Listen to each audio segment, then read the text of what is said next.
Good morning, everyone. It's Tuesday.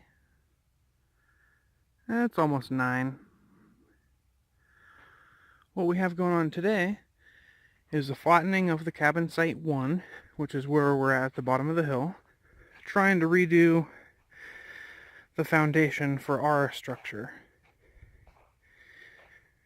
So, what we've done here is we've done a little bulldozing, and we're trying to get this mostly level. I'm not sure how it looks to you, if you would think you could lay a marble if this was flatter, I guess, and if it would roll one direction or not. Maybe not a marble, a big ball. Would it stay where it is, or would it roll downhill, you know? Things like that are really, really hard to judge. And so that's why you do layouts, or use levels, things like that.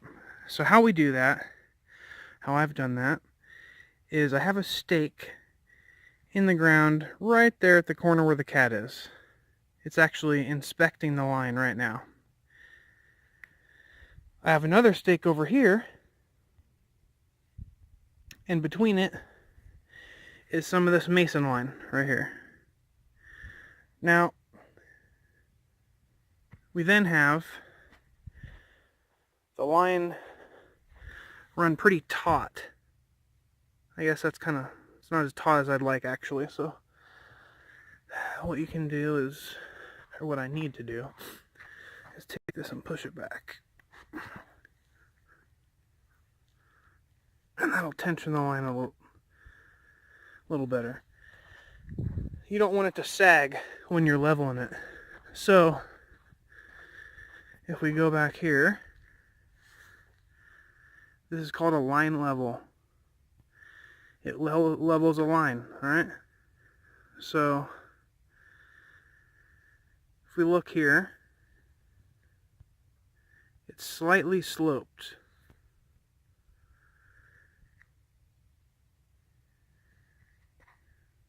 The bubble is not perfectly in between, meaning that this end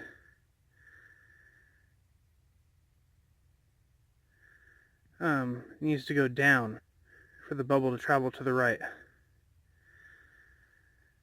So what that means is, if we look at like an incline, if this end right here needs to go down for it to be level, then that means it's like this, right? Because if it needs to go down to be level, it's inclined this direction.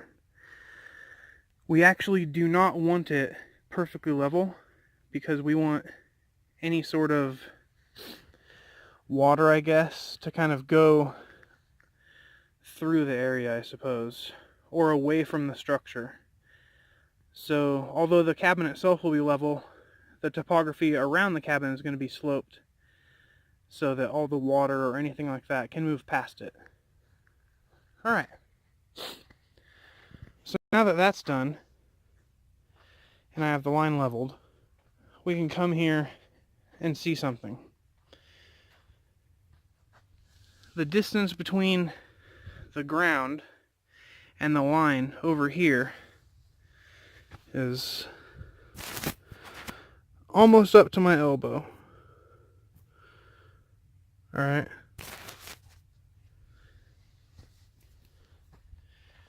And if you look over here, you don't even have to use your arm, actually. You can see. Well, see, the line disappears from me. There's a level. The distance over here, between over here, is way less.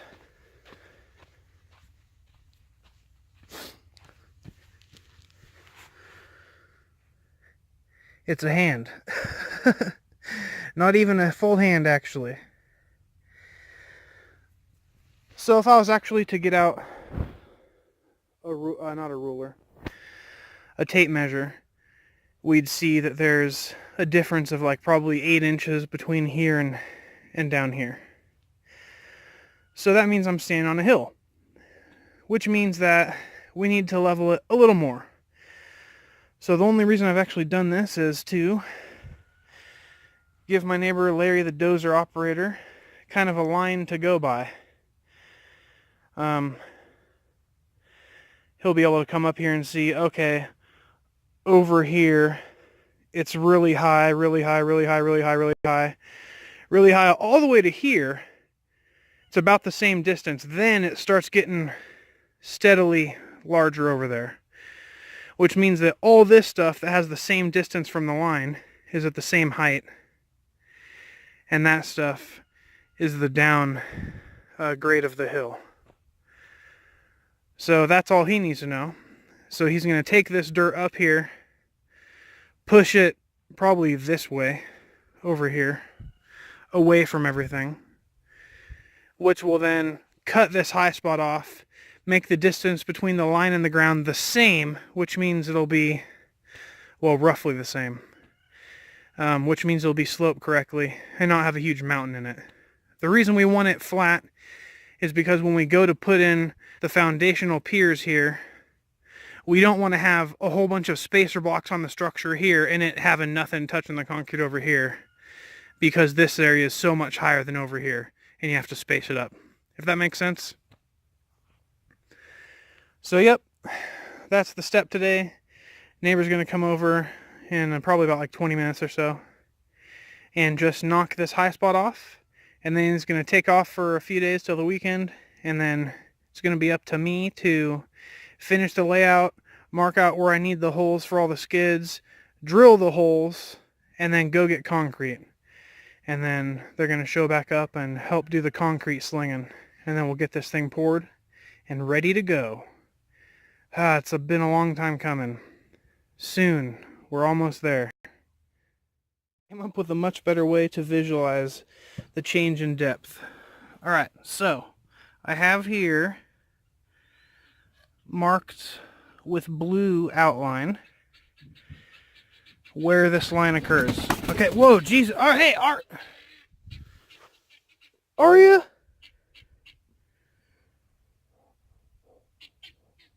Jeez, you gotta stop that. They're gonna give a heart attack.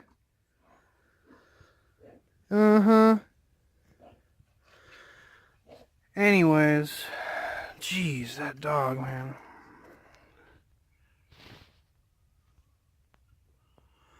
There we go. So, this line at like a certain spot here corresponds exactly. It's probably to a high spot on the ground. There we go. So I shot this with paint while it's at, whatever, this height. Then if I move it, you'll see there's a line there. So, as I walk away from that point, if it were level, the line would always intersect that spot on the paint, okay? Look at that. You can now measure the difference between the height right here. It's like an inch or something.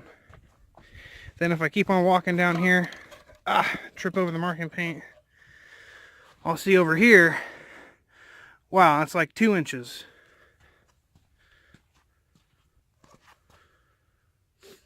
Over here, it's like a lot more.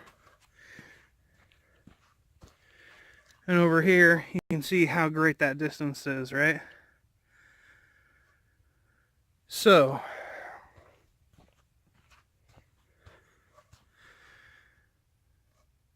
it's a very basic way of doing it, but it works. And so there you go. Now you can see, even though probably to you and me, this looks just fine, it is definitely not level. Alright, back to work. I was just coming over here to check the water level on my animal's trough here. And what do you see?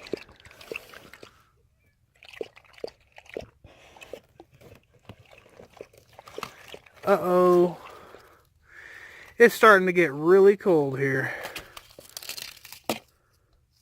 Want some ice?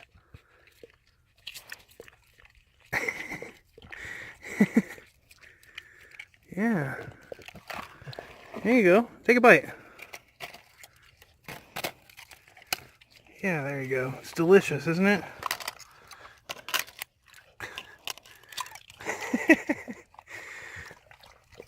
Aria doesn't mind. She loves fresh cold water.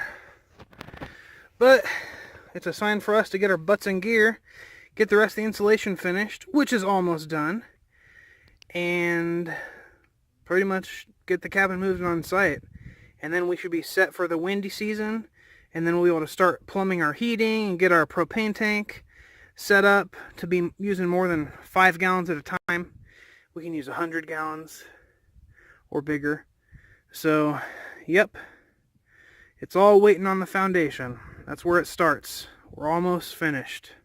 I can feel it. But I also need to do insulation.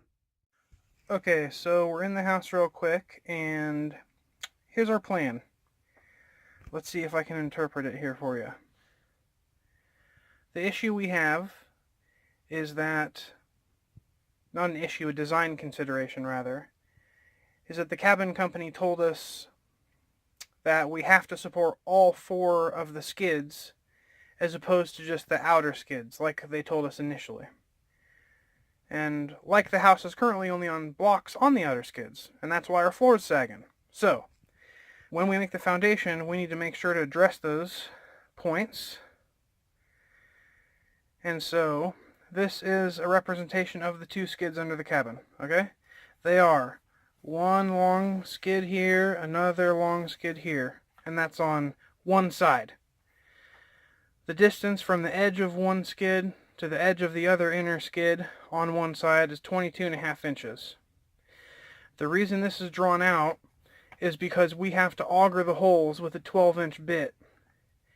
And I want to make sure that if I drill this hole here and then drill another hole here, that the distance in between them isn't so thin that I'll be left with just a small amount of ground which will collapse and then cause these holes to be one huge hole, which I will then have to fill with concrete, increasing my material cost greatly. Also, Bianca did this layout here. This is designed to basically maximize the points of support and minimize the number of piers that we actually have to cast. So we have 3 on the outer, and no, sorry, hey Bia, is this 3 on the outer and 4 on the inner, or vice versa? I don't see an orientation here. Okay, sorry, so this is the outer, this is the inner. So 4 on the outer, 3 on the inner. There would be 1 in the center on the inner, and then 10 feet over, there would be another one on each side. Then here, from the center, it's going to be 4 feet over, and there's going to be 1 on each side. And then 12 feet over, there's going to be 1. And this would be the corner of the cabin, okay? So the corners of the structure where most of the load is created, or I guess applied is the better word, will be here on all 4 sides. And so then this will just be mirrored for the other side of the cabin. And so this right here, this is our drill plan, okay? An issue that is real is trying to get in and maneuver a vehicle in a job site when there's big holes around and stuff. And if you don't plan it right, you can kind of back yourself in a corner and make it very hard to dig the holes on the inner side. I mean, you might even have to dig them by hand or with like a post auger or something like that, you know. So this is just like, each of these is 2 feet, and so my tractor's 4 feet wide, so it's 2 bars wide. And how we're going to have to drill these is in this sequence out. So this is one side of the cabin in the future, right? The foundation piers are going to be here, here, here, here, and then 1, 2, 3. And so we're going to have to drill these, and then drill these, and then move forward and drill the inners, 1, 2, 3, and then move forward and drill the outers, 1, 2, 3, 4. And then we'll drive away with the tractor and be done drilling all the holes. If we didn't do that, like drilled, like let's say the outers and then the outers, we'd have a very limited area to maneuver the tractor in and have to watch out for holes and everything like that, right? But if we just kind of do it like this and then drive away, we're always clear and have no issues. So we'll see how it actually works out in reality, but that's the plan.